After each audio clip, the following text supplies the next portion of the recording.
tardes a todos. Yo me llamo Gabina Bravo Acosta No y vengo de manches. Acahuac, Michoacán.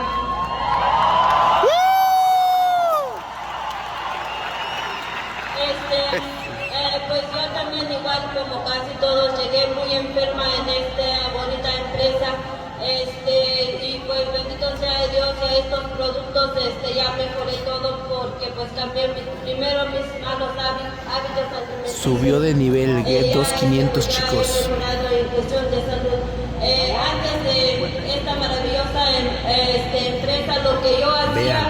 antes era esto. Gana más de 70,000 pesos mensuales. Este era mi trabajo y al mes lo mucho que ganaba eran 500 pesos.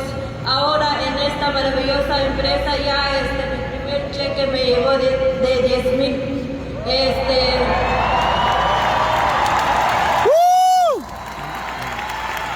Actualmente ahorita me están llegando de 60 y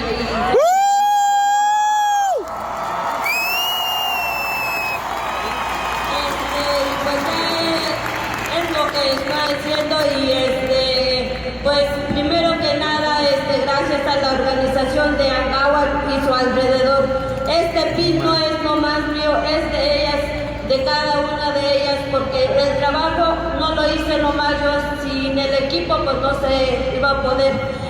También gracias a mis patrocinadores, gracias Benito, don Francisco y a los presidentes. Gracias y voy por el millonario. ¡Eso! ¡Felicidades!